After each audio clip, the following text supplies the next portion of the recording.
네. 여호수아가 아니라 이 에스라의 이야기는 많이 들으셨을 것입니다.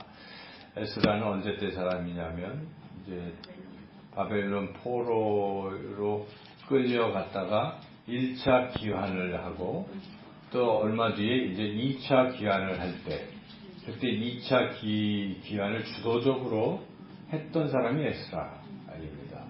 근데 왜 하나님께서 2차 포로 귀환을 에스라를 통해서 하셨을까?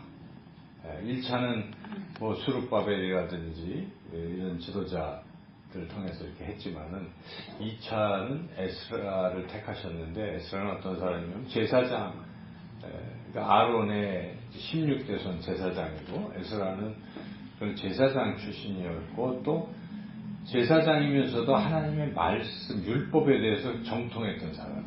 그러니까 이스라엘 사람들 이렇게 구별해 보면 제사를 집례하는 제사장이 있고 말씀을 또 맡은 이런 부류가 있죠. 선지자라고 할 수 있겠죠. 이제 그렇게 되어 있는데 에스라는 두 가지를 다 겸비한 사람이죠. 그래서 학사이면서 제사장 두 가지를 다 겸했던 사람이고 유독 그 말씀을 아주 공부를 열심히 했던 사람이에요. 그래서 율법을 날마다 연구하고 그리고 내가 이대로 준행하리라 결심하고 그리고 이거를 백성들에게 가르치리라 이 삼박자를 가지고 있었던 사람이죠. 자기가 확실히 알고 그리고 자기 삶에 적용하고 또 백성들에게 가르쳐서 그들도 적용할 수 하게 하려는 이거를 결심을 했어요. 결심. 내가 그렇게 해야지. 특별히 지금 저쪽에 나는 지금 페르시아에서 바사에서 지금 아닥사스다 왕 밑에서 아주 인정받아가지고 뭐 화롭게 남부러울 것 없이 살고 있지만 들어보니 지금 포로 귀환해서 간 이스라엘 백성들이 엉망진창이다 지금 이런 소문을 들은 거죠. 성전을 세웠지만 돌아가서 그로부터 또 한 50년 60년 지나는 동안에 아주 이게 또 문란해진 것입니다. 이런 소문을 듣고 내가 이대로 있으면 안 되겠지. 호의호식하면 안 되겠지. 내가 가서 나도 귀환해가지고 백성들 어떻게 좀 바르게 말씀대로 내가 그동안 공부한 말씀대로 가르쳐야지. 이런 열망이 가득 찼던 것입니다. 에스라가. 그런 사모하는 마음이 있고 그런 꿈과 비전이 있을 때 하나님이 딱 뽑으신 것입니다. 에스라야. 내가 너를 택하노라. 그래서 에스라가 택함을 받고 드디어 이제 2차 포로 귀환을 하는 거예요. 사람들 모아가지고. 그래서 아하와 강가에서 이제 사람들 인원을 다 점거를 해보니까 그러니까 여기에 빠진 사람들이 있어요. 특별히 제사장 그룹들은 레위 사람들은 하나도 없는 거예요. 안 오는 거예요. 그래서 가봤자 자기 땅도 없고 레위인들은 기업이 없잖아요. 뭐하러 가겠습니까?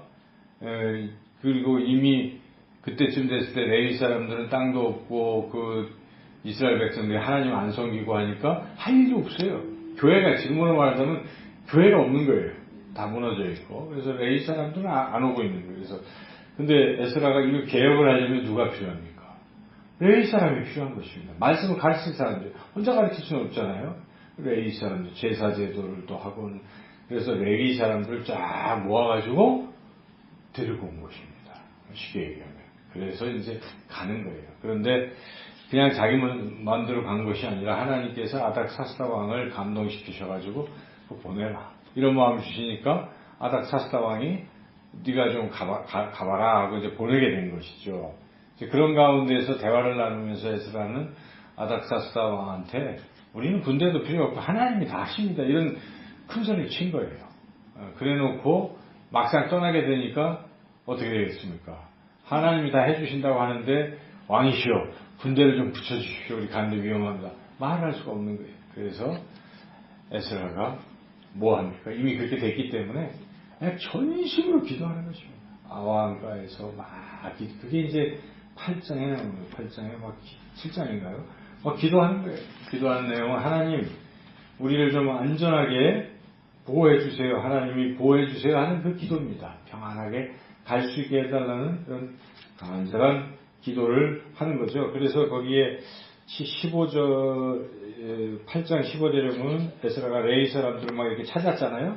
다 인원 점거한 후에 그 다음에 이제 21절에 보니까 금식을 선포하고 거기서 평탄하게 가기를 위해서 기도한 것이죠. 그때 아와 강가에서. 그래서 에스라가 그때 간절히 하나님의 손이 함께 하셔서 우리를 안전하게 해주세요 하고 간절히 기도했어요. 그런데 하나님이 그 기도를 들어주셨습니다. 23절 읽어보겠습니다. 그러므로 우리가 이를 위하여 금식하며 우리 하나님께 간구하였더니 그의 응낙하심을 입었느니라. 이래가지고 이제 안전하게 돌아온 것입니다. 돌아와서 맨 먼저 한 일이 제사를 지내는 거죠. 그러니까 지금으로 말한다면 예배 드리는 거예요. 감사 예배를 드리는 이게 참 중요하죠. 하나님이 이렇게 해주신 것에 대해서 반드시 여러분 인생에서 좋은 일이 있으면 감사 예배를 드려야 돼요. 합격을 했으면 목사님 모시고 목사님 우리 아들이 합격했어요. 너무 좋아요. 감사 예배 드리고 싶습니다. 그럼 제가 왜 안 가겠어요?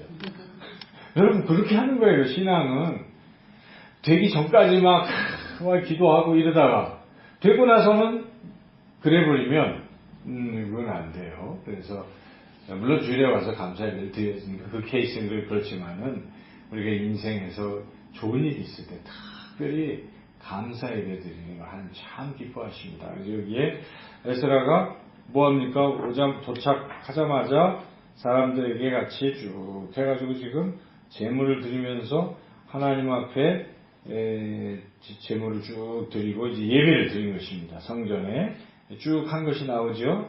이렇게 이제 다 했어요. 다 끝났습니다. 번제물 35절, 38절 이래가지고 이제 다 끝났습니다. 이제는 됐잖아요. 그리고 이제 좀 시간이 지났는데 거기 있는 제사장들하고 사람들이 에스라를 찾아왔습니다. 그리고 충격적인 얘기를 하는 겁니다. 지난 성경 건축하고 한 5, 60년 흘렀는데 그 사이에 어떤 일이 일어났는지를 보고한 거예요. 그 보고한 내용이 무엇입니까? 이 사람들이 제사장도 그렇고 이방 여인들과 다 결혼을 하고 다 이렇게 돼버렸어요. 이런 하나님 가장 싫어하시는 거죠. 우리가 지금 사사기 보고 있지만 하나님 싫어하시는 것은 자꾸 그 우상 이방인들과 섞여가지고 계속 그러고 있는 거잖아요. 그걸 쫓아냈어야 되는데 못하고. 근데 그런 것 같이 이방인들과 이렇게 결혼을 해가지고 완전히 이제 타종교를 믿는 겁니다. 쉽게 얘기하면. 우리 자녀들이 믿지 않는 사람과 결혼해버리면 어떻게 되겠어요? 그냥 그렇게 되는 거예요. 뭐 어떻게 하기가 어렵잖아요. 부모도 통제도 안 되고, 이제는 그냥 걔만 그러는 게 아니에요. 뭐가 됩니까? 그의 손자, 손주들까지 다 이방 자식들이 됩니다. 그래서 우리가 결혼만큼은 다 조건이 다른 것보다도 믿음의 가정을 이루는 게 굉장히 중요한 거예요. 믿음의 가정을 이루게 하는 것. 근데 지금 그런 심각한 일에 봉착을 했어요. 와서 보니까. 거기서부터 지금 우리가 본문을 읽은 것입니다. 에스라가 이런 소식을 듣고 2절도 같이 읽어보면 알 수 있겠죠. 2절, 3절 같이 한번 읽어보겠습니다. 그들의 딸을 맞이하여 아내와 며느리로 삼아 거룩한 자손 그 지방 사람들과 서로 섞이게 하는데 방백들과 고관들이 이 죄에 더욱 으뜸이 되었다 하는지라 내가 이 일을 듣고 속옷과 겉옷을 찢고 머리털과 수염을 뜯으며 기가 막혀 앉으니 이 상상이 되죠? 이 소식을 듣고 에스라가 충격을 받고 속옷 겉옷 막 뜯고 이것은 지금 막 회개하는 표현이에요. 그렇게 막 또 너무 기가 막혀서 막 머리털 수염 뜯고 그냥 앉아 있는 것입니다. 정말 탄식하고 있는 거죠. 이 장면은. 이 장면에서 우리가 이 지도자들이 어떤 태도를 가져야 되는가. 이스라엘 공동체가 지금 무너지고 하나님의 뜻대로 살지 않고 거룩함이 상실되었다. 그것도 더군다나 은혜를 받아가지고 포로로 끌려갔다가 가정고생 다 하다가 하나님이 귀환시켜 주셔가지고 이렇게 성전 세워놓고 잘할 것 같았던 이들이 또다시 죄를 범한 것, 이런 상황에 대해서 가슴이 너무 아픈 것이죠. 이 공동체가 이렇게 됐을 때 느끼는 것. 이게 있어야 됩니다. 지도자는 공동체가 무너지는 것, 공동체가 바르게 되지 못하는 것, 공동체가 죄악 속에 들어가는 것, 이것을 아주 가슴 아파해야 돼요. 그러니까 우리가 보면은 한국 교회에 무너지는 걸 보고 가슴 아파하는 목회자들이 있거든요. 한국 교회 이대로 되겠는가 하고 열변을 토하는 사람들도 많습니다. 저는 참 훌륭하다고 생각돼요. 우리 교회 지금 부흥해야 되는 데가 아니고 한국 교회를 바라보면서 하나님 이대로 가면 되겠습니까? 지금 에스라가 그런 심정, 우리가 그런 스케일이 있을 필요가 있어요. 한국 교회 이대로 될 것인가? 제가 오는 여러 기독공부나 또 다른 이 교계 신문들이 오늘 이렇게 옮겨 있어가지고 읽어보니까 우리 통합 측에 저 동쪽의 노회에 그 아들 세습한 문제로 그 노회가 지금 통째로 지금 붕괴에 휘말렸단 말이죠. 그것을 세습을 허용을 할 거냐 말 거냐를 가지고 그쪽 세습하자는 쪽에 붙어있는 세력과 젊은 목사들이나 안 된다 하는 사람인데 안 된다 하던 사람들이 면직이 됐단 말이에요. 지금 그러니까 안 된다 외치다가 이제 그런 일들이 그냥 힘센 자들에 의해서 그래서 참 통탄을 금치 못하는 이런 일들도 있다는 거예요. 그래서 신문을 보고 제가 깜짝 놀랐어요. 그렇게. 그래서 이게 어떻게 되냐고 그러는 거야, 한국교회가. 그래서 그런 것을 보고 그래도 면직까지 될 줄 몰랐을지도 모르지만 불의한 일에 이제 젊은 목사들이 아니다 하고 했겠죠. 근데 힘 있는 자들이 법으로 노예를 혼란케 한 죄를 물어서 면직을 시킨단 말이죠. 그러니까 나중에 지나면 있을 수 없는 일이 되겠죠. 근데 어쨌든 그런 일들이 자행이 되고 있는데 이런 걸 보면서 난 내 일이 아니야 하고 넘어가는 그룹이 있고 이 말이 되느냐? 이래가지고 한국교회가 이대로 되겠느냐? 하고 가슴 아파하는 어느 쪽을 택해야 되겠느냐 하는 것입니다. 후자를 택해야 된다. 에스라가 지금 기가 막혀요. 에스라가 무슨 잘못이 있어요? 에스라는 자기는 이방 여인과 결혼한 것도 아니고 자기는 깨끗해요. 그런데 이 공동체가 그런 짓을 하고 있을 때 너무 기가 막혀. 이런 심정이 있을 때 그 공동체가 살아날 수가 있습니다. 지도자가 공동체의 잘못을 보고 아파할 때 살아날 수 있어요. 제가 정치 얘기를 잘 하고 싶지는 않지만 지금 야당이 이번에 대참패를 했잖아요. 그 원인이 무엇일까? 여러 가지가 있겠지만 제가 오늘 이 말씀을 묵상하면서 이 큰 원인 중에 하나가 그거겠구나. 이 공동체가 썩었잖아요. 역대 두 대통령 때문에 썩었잖아요. 썩은 것을 가슴 아파해야 되잖아요. 야, 우리가 이게 말이 되느냐? 근데 거기 누가 가슴 아파합니까? 다 괜찮다고 하고 서로 그냥 또 다른 이러고 있잖아요. 되겠습니까? 그러니까 국민이 바보가 아니잖아요. 회개하지 않는 자들에 대해서는요, 국민은 절대로 편들어주지 않습니다. 그래도 그 전에 자꾸 바뀔 때 또 지지해 준 거는 그래도 그들은 다 당 이름도 바꾸고 뭐 하잖아요. 액션을 취하잖아요. 그 다 좀 물러나고 물러나지도 않고 그냥 그물의 그물처럼 그러고도 똑같은 구태의연한 모습을 그대로 보이니까 그냥 거기가 신물이 나서 그렇게 된 거예요. 여기가 잘해낸 것도 있겠지만 제가 보기에는 너무 싫으니까 이렇게 된 것입니다. 근데 이제는 어떻게 될지 모르겠어요. 근데 그런 원인의 가장 큰 것은 이 공동체가 썩었을 때 이러면 안 된다. 이런 마음을 가진 사람들이 있어야 되는 것이고 그런 사람이 지도자가 돼야 됩니다. 그런 사람은 지도자로 세워야 돼요. 그래야 그 공동체가 바로 설 수 있는데 여기 에스라는 그런 사람이었다는 거죠. 그래서 우리가 이제 그러한 마음을 우리가 품어야 된다. 항상 그리스도인은. 이제 두 번째로 이제 이렇게 에스라가 기가 막혀서 앉아있는데 기가 막혀서 앉아있는 걸로 끝나면 안 됩니다. 우리는 탄식할 수도 있고 참 가슴 아파할 수도 있어요. 그런데 그리스도인들은 다음 단계가 있습니다. 무엇 해야 되겠어요? 기도의 자리로 나가야 될 줄로 믿습니다. 이게 참 중요하지 않습니까? 기도의 자리로 나가는 것입니다. 근심, 좌절, 탄식, 낙심 속에만 머무는 것이 아니라 기도의 자리로 나가 있다. 사실은 좀 오랫동안 그랬어요. 여기에 보면 3절, 4절 저녁 때까지 앉아 있잖아요. 에스라가 기가 막혀서 앉아 있다가 그렇지만 이제 안 되겠다 하고 5절 읽어보겠습니다. 저녁 제사를 드릴 때에 내가 근심 중에 일어나서 속옷과 겉옷을 찢은 채 무릎을 꿇고 나의 하나님 여호와를 향하여 손을 들고 말하기를. 뭐 하고 있는 것입니까? 기도하는 것입니다. 그래서 가슴 아파하는 건 해야 되고, 그러나 그 자리에 계속 있어서는 안 되고 일어나서 이 기도의 자리로 나아가는 것이에요. 그래서 기도를 한 그 내용이 이제 6절부터 쭉 나오고 있죠.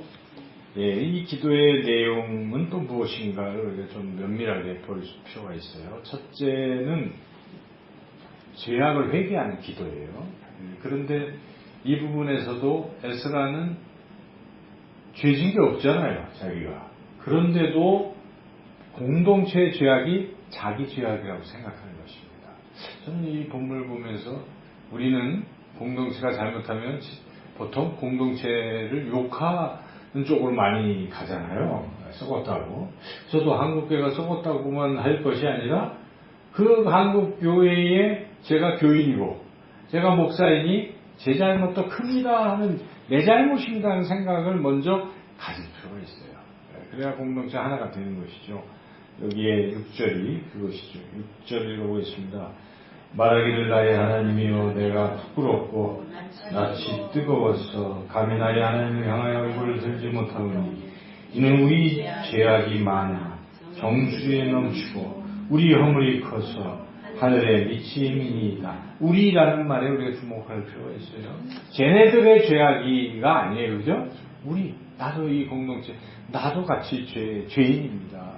이런 것부터 시작되는, 그래서 교회가 어려움이 빠지고 뭐 교회가 좀 잘못된 길로 갈 때 항상 어떤 생각을 해야 되냐, 아 이게 내 탓이구나, 내가 좀 더 했어야 되는데 하는 이 공동체성, 공동체 의식이 굉장히 중요한 것이죠.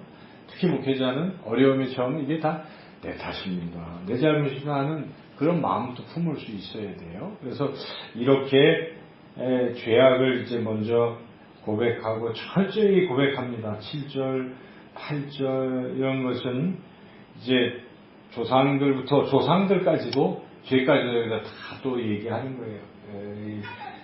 우리 죄가 너무 컸다 이렇게 했는데, 특별히 여기에 은혜를 베풀어 주셨음에도 또 죄를 범했으니 뭘 할 말이 있겠습니까? 10절 읽어보겠습니다.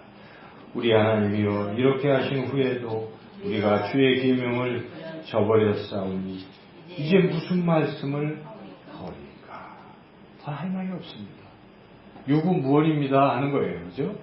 그러니까 용서를 받고 회복되어서 바벨론 포로에 돌아왔는데 지금 보니까 또 그 짓을 하고 있는 거예요. 멸망의 원인대로 이방을 가까이, 이방이 또 섬기는 이제 할 말도 없어요. 이런, 뭐 용서해라는 말도 안 나오는 거예요, 여기에는.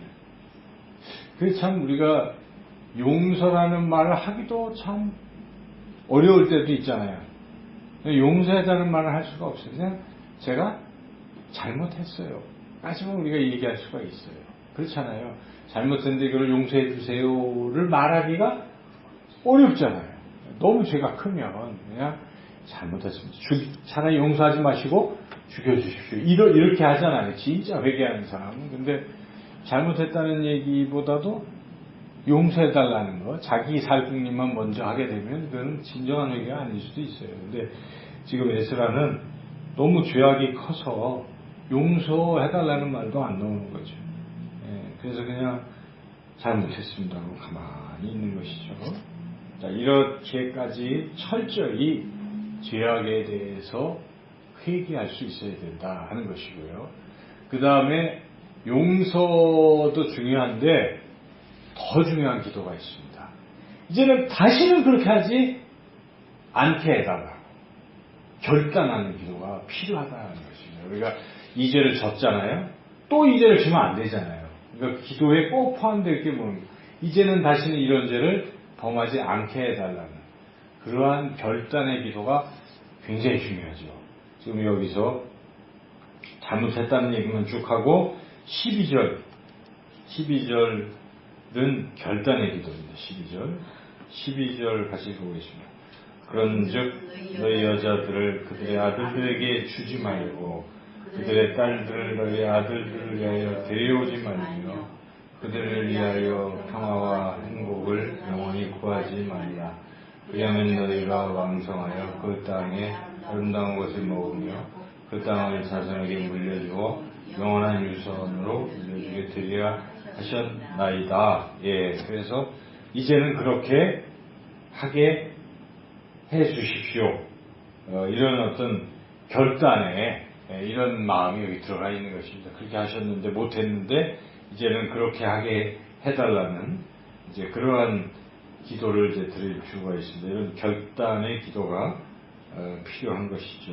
자, 이렇게 기도를 하고 있으니까 옆에서 이것을 본 사람들이 같이 공감대가 형성이 된 것입니다. 10장 1절 보겠습니다. 에스라가 하나님의 성전 앞에 엎드려 울며 기도하여 죄를 자복할 때에 많은 백성이 크게 통곡하며 이스라엘 중에서 백성의 남녀와 어린아이의 큰 무리가 그 앞에 모인지라. 예, 이렇게 되죠.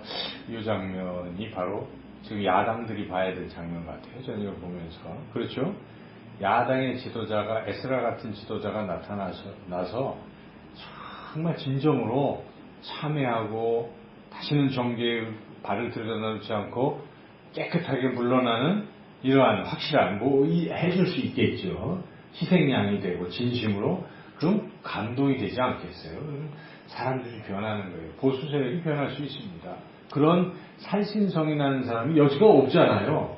잘못했는데도 또 나와가지고 또 뭐라 자꾸 얘기를 하니까 아니 이게 뭐야 하는 거 아니겠어요. 근데 정말 그냥 정계 은퇴하고 내가 기여할 수 있는 것은 잘못했다 지금까지. 그리고 사라지면 됩니다. 그런 것을 볼 때 이 사람들이 줄줄이 사라질 것이고 새로운 사람들이 나타나서 고치게 된다는 것입니다. 그래서 이 사람들이 에스라의 이 진심 어린 통해 자복 기도를 듣고 같이 통곡하면서 드디어 결단을 합니다. 2절, 한번 2절, 3절 읽어보겠습니다. 엘람 자손 중 여히엘의 아들 스가냐가 에스라에게 이르되 우리가 우리 하나님께 범죄하여 이 땅 이방 여자를 맞이하여 아내로 삼았으나 이스라엘에게 아직도 소망이 있나니 곧 내 주의 교훈을 따르며 우리 하나님의 명령을 떨며 준행하는 자의 가르침을 따라 이 모든 아내와 그들의 소생을 다 내보내기로 우리 하나님과 언약을 세우고 율법대로 행할 것이라. 4절 이는 당신이 주장할 일이니 일어나소서 우리가 도리이니 힘써 행하소서 아니라. 여기에 제가 이름을 주목하는데 스가냐 같은 사람이 있어야 됩니다. 중간 리더 스가냐가 없었으면 이것도 잘 안 돼요. 그렇죠?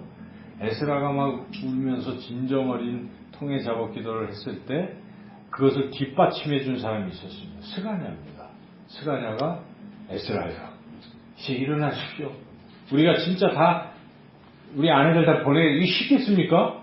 정들었던 아내 자식까지 낳았는데 그 떼내기는 정말 어려울 겁니다. 그런데도 이렇게 하잖아요. 결단하고 하면서 리더를 다시 세우고 하니까 이제 5절에 이에 에스라가 일어나서 이제 막 그거를 다 그대로 하는 거예요. 이게 지금 한 사람 정도 된 거예요. 다 한 게 아니에요. 지금 스가냐가 이 모범으로 보인 거예요. 스가냐가. 그러니까 힘을 얻고 이제 뒤에 보면 이제 다 막 이제 쫓아내고 막 강제로 합니다. 강제 집행을 해가지고 다 쫓아냈고요. 완전히 깨끗하게 뒤에 하는 이런 일을 이제 쭉 해서 그야말로 개혁이 된 거예요.